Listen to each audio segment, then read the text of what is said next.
Goeiedag en baie welkom by sessie 22 van module 2. In die sessie gesels ons verder oor die effek wat woorde op ons het en hoe ons daarop reageer. En ek gaan hier nog meer in op hoe ons kan leer om dit te hanteer. Nou dit is net eenvoudig baie belangrik.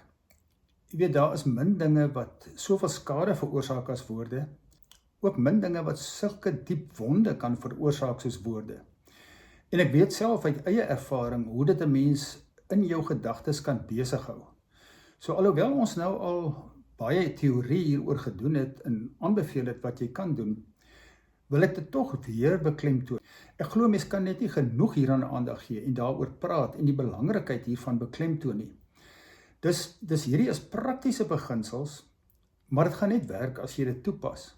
Almal van ons het sekere patrone en ons weet hoe ons in ons eie gedagtes op 'n trip kan gaan. Hoe ons kan bly vashou by iets wat vir ons gesê is, wat ons toegesnou is, waardeur ons miskien veroordeel is, vals gekritiseer is of beledig is. En watter geweldige effek dit op ons kan hê. Dit kan sommige mense vir dae lank besig hou. En aan mekaar dink, jy weet, hoe kan ek die persoon terugkry? Hoe kan ek hom of haar terugbetaal? En dis alles so onnodig. Want dit gaan weer daaroor. Die reaksie in jou kom nie vanuit jou nuwe identiteit nie. Dit kom van die ego, die ou mens wat nog nie volledig aanvaar dat jy saam met Christus gesterf het nie.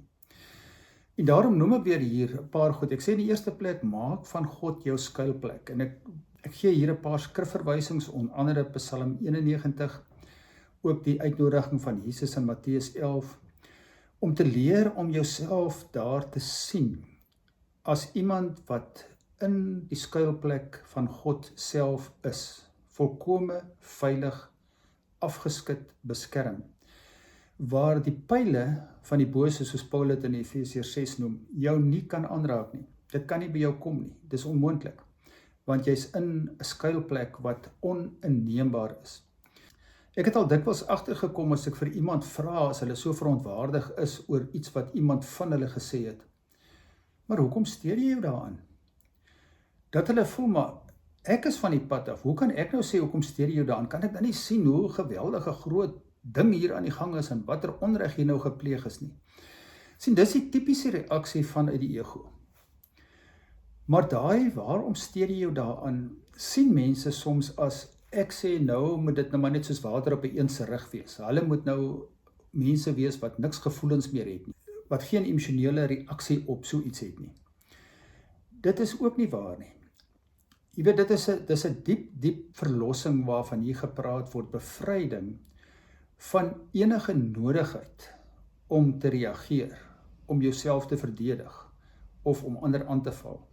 Dit verdwyn as jy werklik verstaan dat jy saam met Christus gesterf het, dat jy vry is daarvan, dat 'n dooie mens, 'n lijk, kan nie reageer nie, kan nie reageer op enige iets wat vir daai lijk gesê word nie. Dis net nie moontlik nie.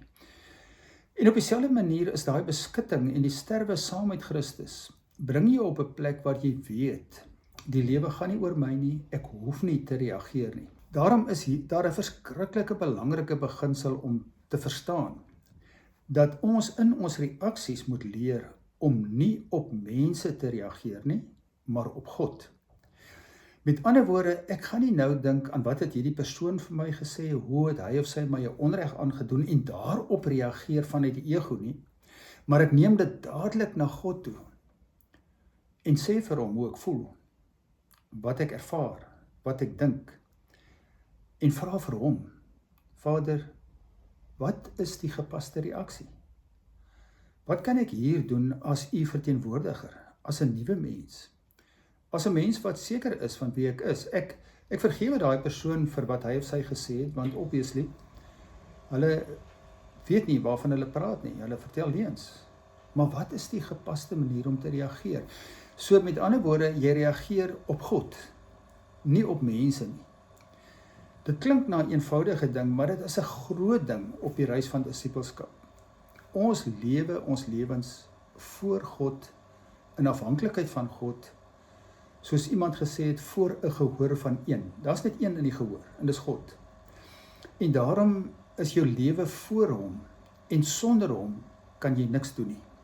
Nou ek het hier 'n pragtige aanhaling van Fenelon in, lees dit 'n paar keer deur en dink bietjie daaroor, waar hy sê dat net 'n enkele woord vanuit daardie posisie vanuit God, vanuit die rus in God, waar jy in hom tot rus kom en vanuit 'n posisie van sekuriteit in hom reageer, kan 'n geweldige impak hê, baie groter as wat jy jou kan voorstel, omdat dit vanuit God kom en vanuit die gees van God uitgaan na buite toe.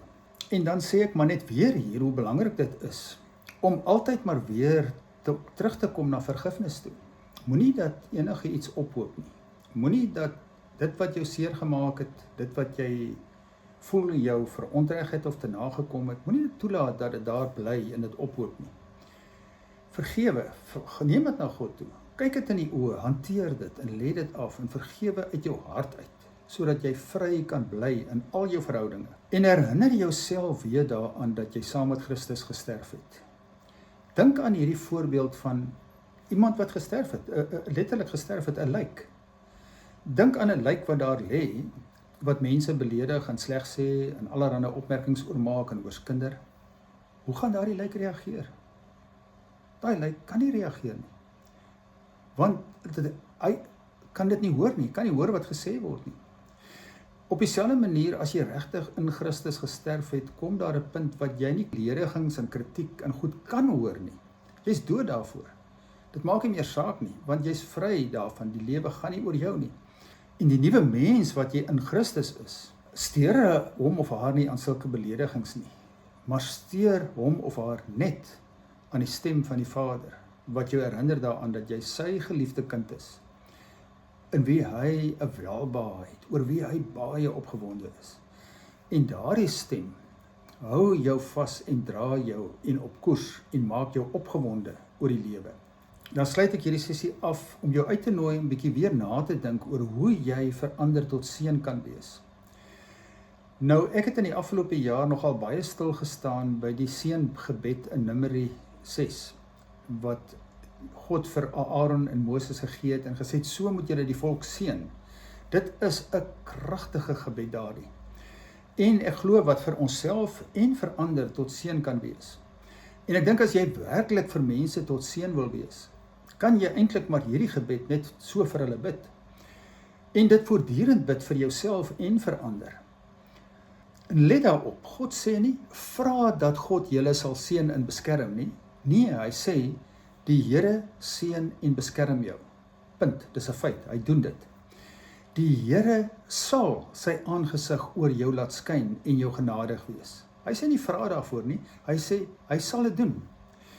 Hy sal sy aangesig oor jou laat skyn. Dit beteken, hy laat sy goedheid, sy welwese, sy goeie bedoelings op jou lewe val, sy lig.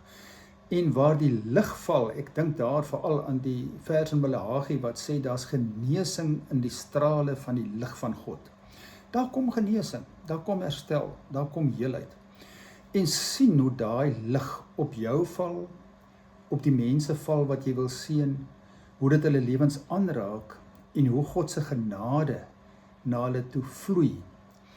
En dan, die Here sal sy aangesig oor jou verhef, en aan jou vrede gee.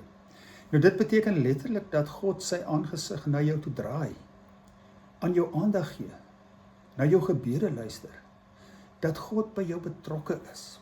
Hy weet van jou, hy is besorg oor jou, hy leef in jou.